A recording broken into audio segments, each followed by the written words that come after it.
Bismillahirrahmanirrahim. Pembahasan kita kali ini adalah masih lanjutan dari amil-amil yang dapat menjazmkan kepada fi'il mudhari'. Sebagaimana kita telah ketahui dari pembahasan sebelumnya bahwa amil jazm yang dapat menjazmkan kepada fi'il mudhari' ini ada dua. Ada yang dapat menjazmkan kepada satu fi'il saja, kemudian ada yang dapat menjazmkan kepada dua fi'il. Dua fi'il yang dijazmkan oleh satu amil ini, fi'il yang pertama disebut dengan fi'il syarat, sementara fi'il yang kedua disebut dengan jawab syarat. Terkait dengan pembahasan kita kali ini adalah tentang kalimat-kalimat yang menjadi jawab syarat yang dalam hal ini wajib diiringin oleh fa. Jadi terdapat beberapa kalimat yang dalam keadaan tertentu ketika dia menjadi jawab syarat maka dia harus diiringin dengan fa jawab. Ini yang menjadi fokus kita pada pembahasan kali ini. Mari kita bahas lebih lanjut. Kalimat-kalimat atau susunan kalimat yang ketika dia menjadi jawab syarat harus diiringin dengan fa jawab. Yang pertama, manakala dia berupa jumlah ismiyah. Artinya, manakala jawab syarat itu berupa susunan mubtada dan khobar, maka jawab syarat ini harus didahului dengan fa jawab. Kita ambil contoh seperti lafadz wa idza sa'alaka ibadi anni. Kemudian jawab syaratnya adalah fa inni qaribun. Wa idza sa'alaka ibadi anni, manakala hamba-hambaku meminta kepadaku, memohon kepadaku, fa inni qarib, maka sesungguhnya aku itu dekat. Fa inni qarib ini adalah jawab syarat dari fi'il syarat di atas. Di sini terdiri dari jumlah ismiyah yang dalam hal ini berupa susunan mubtada dan khobar yang sudah didahului oleh amil nawasikh yang berupa inni. Maka di sini jawab syaratnya harus diiringin dengan fa jawab. Fa inni qarib. Ini adalah keadaan yang pertama. Kemudian yang kedua, manakala jawab tersebut berupa susunan tolabi. Tolabi di sini adalah susunan yang mengandung makna permintaan atau tuntutan atau permohonan, yang dalam hal ini bisa berupa fi'il amar atau bisa berupa fi'il nahi atau bisa berupa istifham. Kita ambil contoh satu persatu. Yang berupa amar seperti lafadz idza ra'aita hamidan, kemudian dijawab dengan fas'alhu an mau'idis safar. Idza ra'aita hamidan, apabila kamu melihat Hamid, kemudian dijawab fas'alhu, maka tanyakanlah kepadanya an mau'idis safar, tentang waktu safar. Fokus kita perhatikan lafadz fas'alhu. Di sini fas'alhu adalah merupakan jawab daripada lafadz idza ra'aita hamidan. Fas'alhu merupakan fi'il amar yang menjadi jawabnya, maka di sini harus diiringin dengan fa jawab. Fas'alhu. Ini apabila berupa tolabi yang berupa amar. Selanjutnya tolabi yang berupa nahi seperti lafadz idza wajadta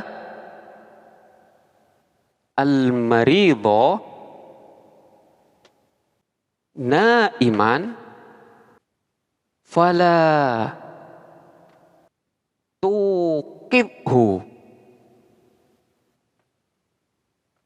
Manakala kamu menemukan seorang pasien dalam keadaan tidur, fala tuqibhu, maka janganlah kamu membangunkannya.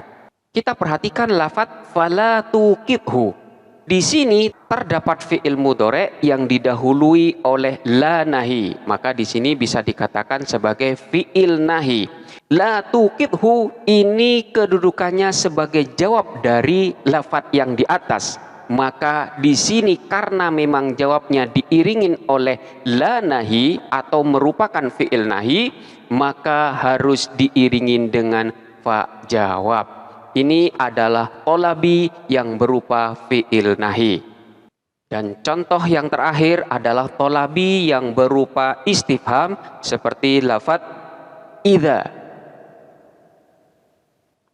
ra'aitu Bilalan, kemudian jawabnya adalah famadza aqulu lahu. Idza ra'aitu Bilalan, manakala aku melihat Bilal, famadza aqulu lahu, maka apa yang akan aku katakan kepadanya? Kita perhatikan lafadz madza aqulu lahu. Di sini merupakan jawab syarat yang berupa istifham, pertanyaan. Karena jawab syaratnya berupa istifham, maka harus diiringi dengan fa jawab. Ini adalah contoh dari jawab syarat yang berupa tolabi, yang berupa amar, nahi maupun istifham, yang semuanya wajib diiringi dengan fa jawab. Selanjutnya keadaan yang ketiga, yaitu manakala berupa fi'il jamid. Fi'il jamid itu adalah kalimat fi'il yang tidak memiliki tasrifan secara sempurna. Bisa jadi fi'il tersebut hanya memiliki dua bentuk atau bahkan satu bentuk saja, sehingga dia tidak memiliki tasrifan secara sempurna. Kita beri contoh jawab syarat yang berupa fi'il jamid seperti lafadz man ghasyana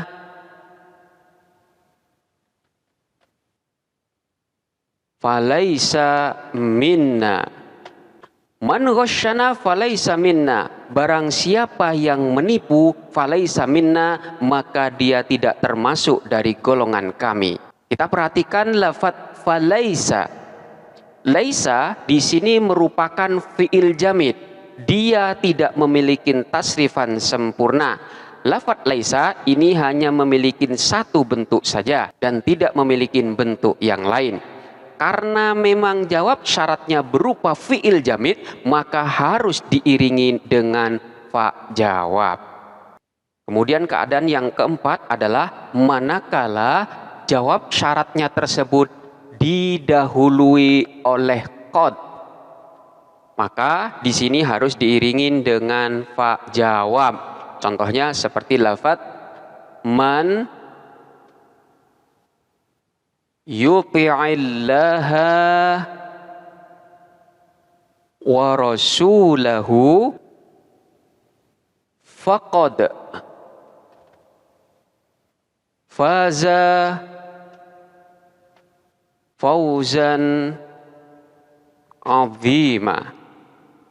Mayyuti'illaha, barang siapa yang taat kepada Allah, wa rasulahu, dan rasulnya, faqad faza, maka sungguh dia telah beruntung, fauzan azima, dengan keberuntungan yang besar. Kita perhatikan lafadz qad faza. Lafadz qad faza ini merupakan jawab syarat dari lafadz mayyuti'illaha wa rasulahu. Karena jawab syaratnya didahului oleh qad, maka di sini wajib didahului oleh fa jawab. Ini adalah keadaan yang keempat. Kemudian keadaan yang kelima, manakala jawab syaratnya itu didahului oleh manafi.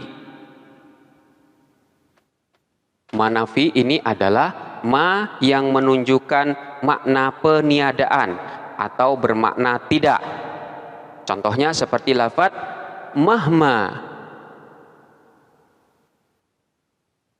takun al-dhuruf fama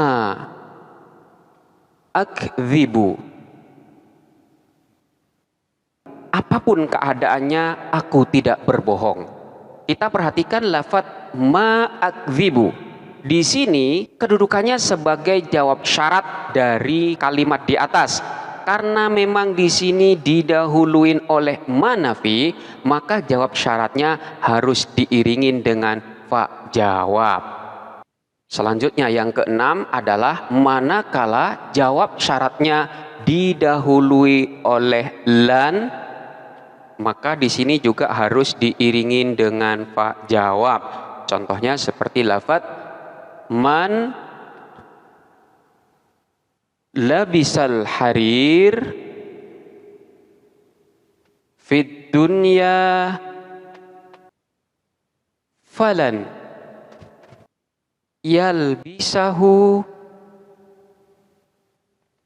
fil akhirah. Man labisal harir fid dunya, barang siapa yang memakai sutra di dunia, falan yalbisahu fil akhirah, maka dia tidak akan memakai kain sutra tersebut fil akhirah, di akhirat. Kita perhatikan lafaz lan yalbisahu. Lafaz ini kedudukannya sebagai jawab syarat. Karena memang jawab syarat ini didahuluin oleh lan, maka harus diiringin dengan fa jawab. Ini adalah keadaan yang keenam. Kemudian keadaan yang ketujuh dan kedelapan, ini manakala didahuluin oleh huruf tanfis.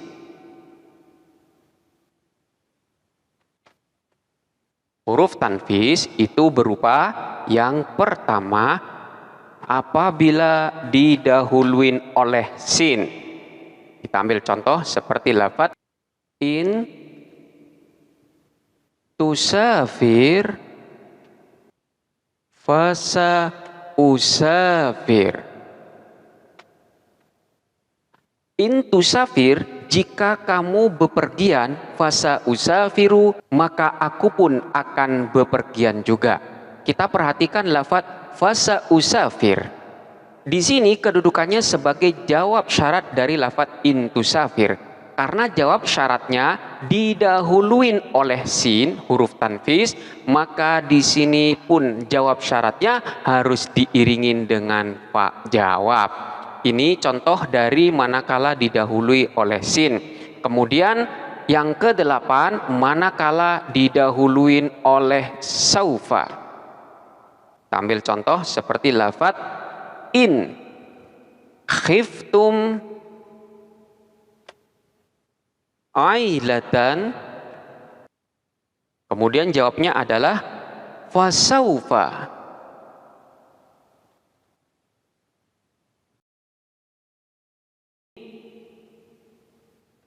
Yughnikumullahu min fadlih. In khiftum ailatan, jikalau kamu khawatir menjadi miskin, fasaufa yughnikumullahu min fadlih, maka Allah akan memberikan kekayaan kepadamu dari anugerahnya. Kita perhatikan lafaz saufa yughnikum. Di sini menjadi jawab syarat yang diiringin dengan saufa. Maka karena jawab syaratnya diiringin dengan saufa, di sini wajib diiringin dengan fa jawab. Ini adalah contoh yang berupa jawab syarat yang didahului oleh saufa. Dan keadaan yang terakhir adalah manakala jawab syarat didahuluin oleh lafaz ka'annama. Contohnya seperti lafaz annahu man qatala nafsan bi ghairi nafsin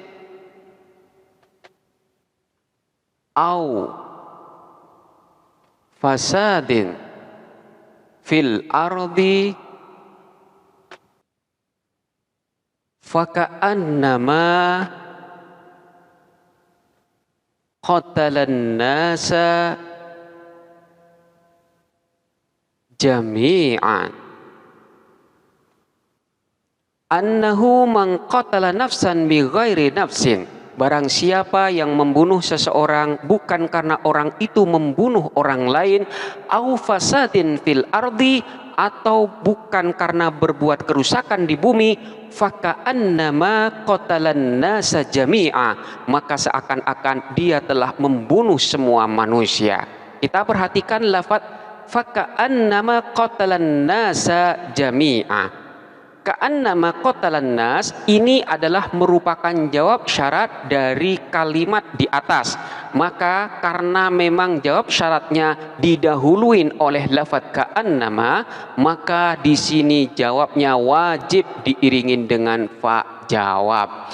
Ini adalah keadaan-keadaan dari jawab syarat yang wajib diiringin oleh fa jawab. Silakan untuk dipelajarin dengan seksama.